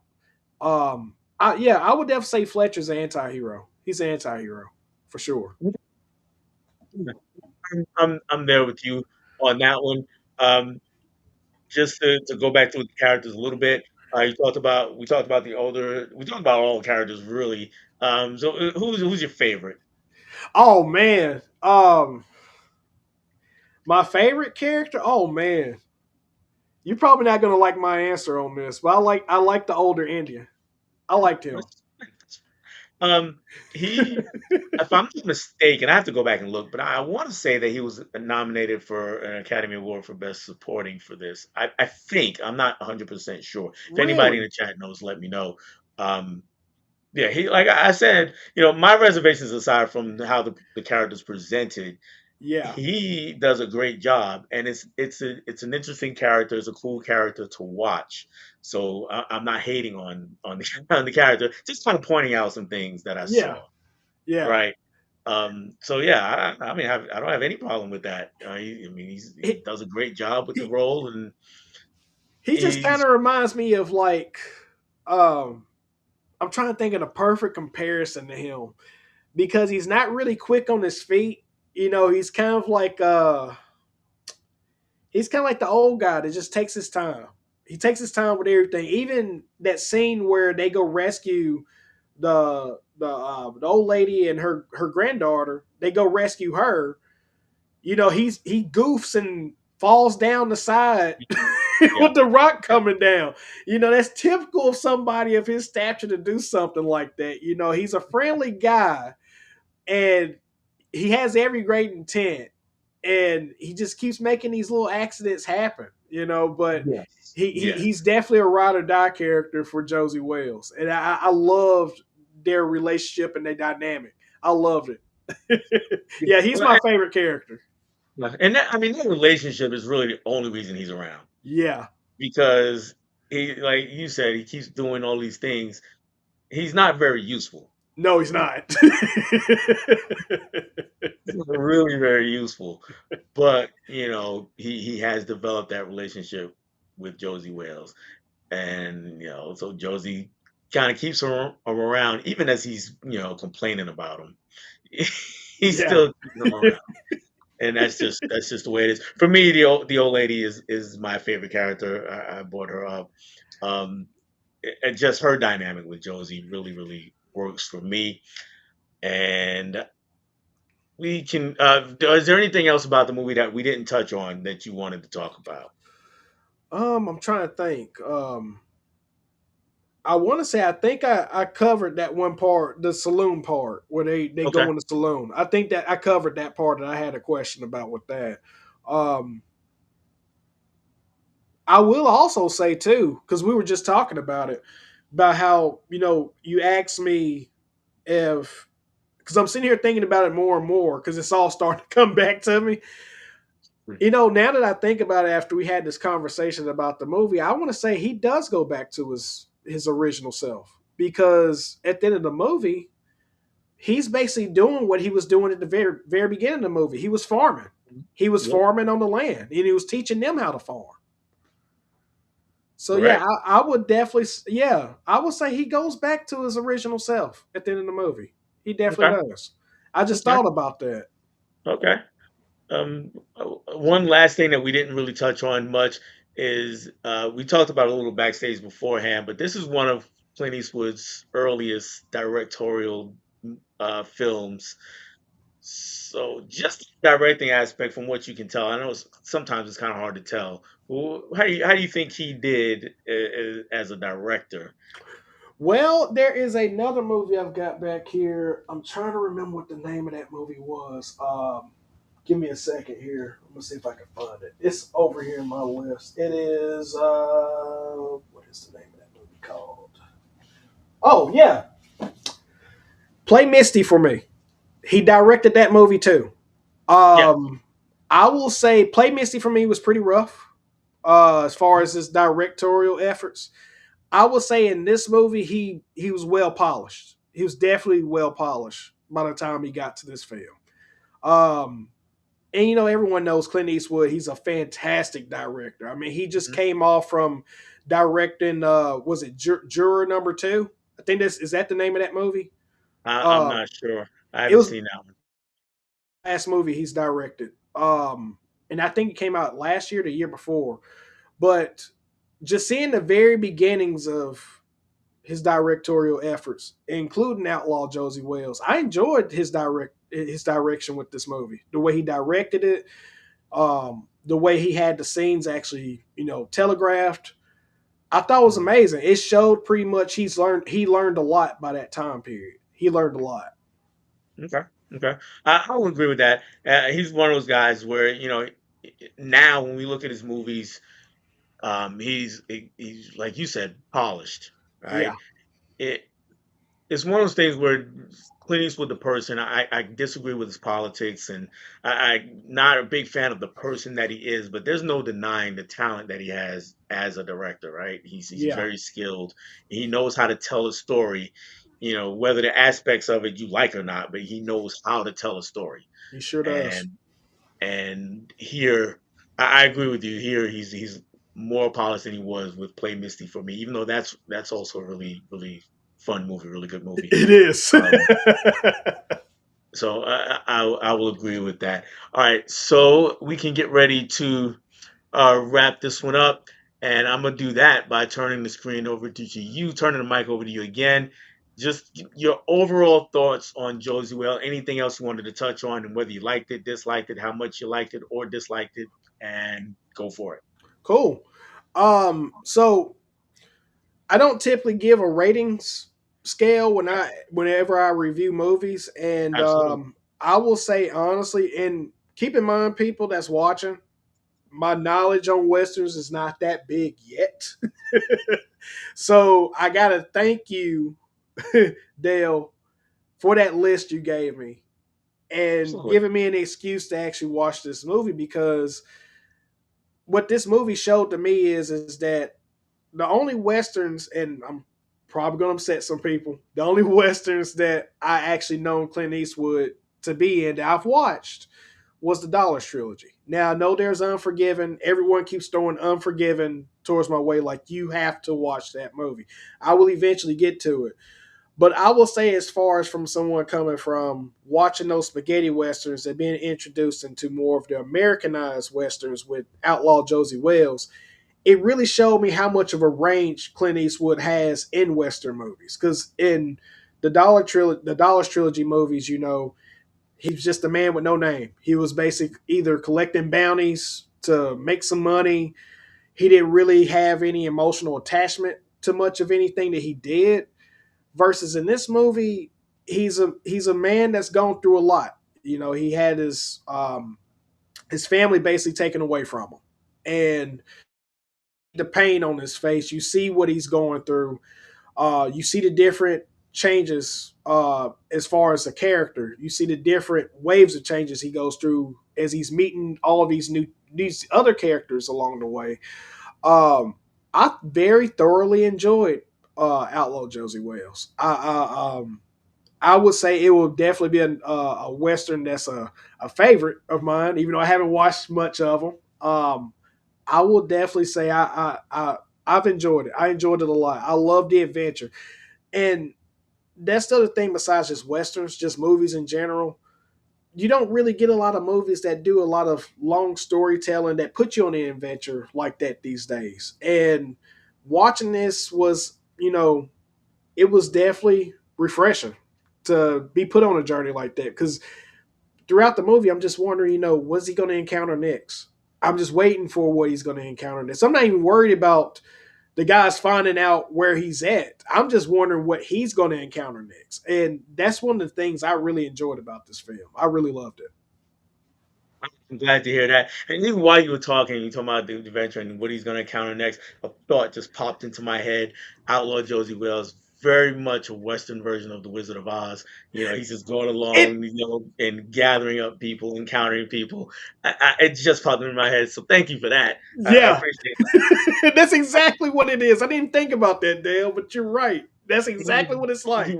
as you were talking, I was like, yeah, that makes so much sense. But yeah, I'm happy, glad you enjoyed it. Uh, as far as other westerns go, his other westerns go, I would say, uh, don't rush it because I think it's going to make it better if you see more Clint Eastwood westerns before you get to Unforgiven, but Yeah, definitely get to Unforgiven. So I've I will echo everybody else who's told you that. But the storyline is such that the more you see Clint Eastwood in westerns, the more powerful Unforgiven becomes. And okay. I'll leave it at that. Okay, I I'll mean, keep that in mind. I will keep yeah, that in mind. yeah. Because I've also got Pale. What's it called? Pale Rider. I've got Pale Rider, and I've also got what was the other one that I have? Um, High Plains Drifter. Yeah, High Plains Drifter. Have that as well. So I need to rewatch. I've seen them, but it's been so many years since I've seen them, so I need to rewatch those to be honest. So yeah, that's something that I'm going to do. And Patrick says you need to discover Have Gun Will Travel. Okay. I've seen that one. I know I haven't seen that one. I'm gonna have to see that one myself. But that is a recommendation from Patrick. And sir, we have gotten through both movies. One a lot more joyful than the other. Even though, like, if you weren't here, anybody, I did actually definitely appreciate it, Irreversible. But like I said, if you haven't watched, if you're just coming in, I encourage you to watch the replay to kind of get the full understanding of what I mean when I'm talking about that movie here. I've got a question for you, Dale. Absolutely. Um, so, would you say Irreversible is your favorite? I don't mean favorite is like enjoyable to watch, but Yeah, yeah. favorite Casper Noé film so far that you've seen? Let me go back really quick and let me see what he's actually directed. I'm pulling it up in another tab, so don't mind me. I'm gonna try to be as quick as possible. Um, let's see, where is his filmography? I think it would be before I actually scroll all the way down to it. Okay, I haven't seen I Stand Alone. I have seen Enter the Void. I think I've seen Climax. And did I see Vortex? I'm not sure about Vortex. Um, so of the three, possibly four. I haven't seen Love yet. That's one I keep meaning to watch, but I never do. Um, so yeah, of those, I would say it's the best one. Yeah, see, if I've only seen Irreversible, and I've got Into the Void. I'm just waiting for the perfect time to watch it, and I've never seen Climax neither. So Irreversible was my introduction to Casper Noé. Into the Void, I will say this, just like in Irreversible, the camera's doing a lot of tricks. Camera's doing a Hmm. lot of tricks. So Okay. so be prepared for that. Um, but yeah, I'd be curious to hear your thoughts on that because it's a movie a lot of people swear by Hmm. as his best. Just wasn't for me. Gotcha. Also, by the way, another thing that happened in parts of Irreversible, also a lot more in the Void is we get a lot more flashing lights. Oh, Um, okay. yeah, so be prepared for that. That's the best I will see. Be prepared for that. Thank you, Steve. This is great movie swap. Really enjoyed it. I enjoyed it as well. Uh, Mr. Q, I'm gonna put the big spotlight on you. Tell people where to find you, what you got coming up next, or whatever else you want us to know. All right. So yeah, to everyone's watching, my name's Q. You can find me here on YouTube at you just search me up, Q the Movie Collector, and you can also find me on Instagram. Still Q the Movie Collector. I don't really post a lot on Instagram much these days, but I'm always churning out videos. And thanks to Dale, he's actually helping me kickstart my Western Journey series. So I've got that coming up here soon. I'm always reviewing movies, whether they're Blu-rays, DVDs, new, old. I'm always reviewing it all. But yeah, stay tuned to my Western Journey because I'm really passionate about that series that I'm starting, and it's going to be a fun ride. It's going to be a fun ride. I'm looking forward to see what you come up with. I will say this about your reviews: I really do enjoy them because what they don't do, what you don't do, is turn them into a bunch of techno babble. No, And a lot of us collectors do that where we want to talk about the grain and the pixels and the details and the HDR and all this kind of stuff. And honestly, I get kind of bored of that. I want to know about the movie. yeah, And so you actually do talk about the movie and you go at it from a few different angles. You try to cover as much of the movie as you can. So I really do appreciate those reviews. Anybody out there watching, check out his reviews. And yeah, he does plenty of the haul videos too because he's got those. He's got plenty of stuff. So you see really it, you see appreciate it, it. you see it, Dale. I don't know if you Yes, can see it back. I'm gonna go. I'm gonna go large with you. You just put your hand right on it. Go ahead to it. See There right you here. go.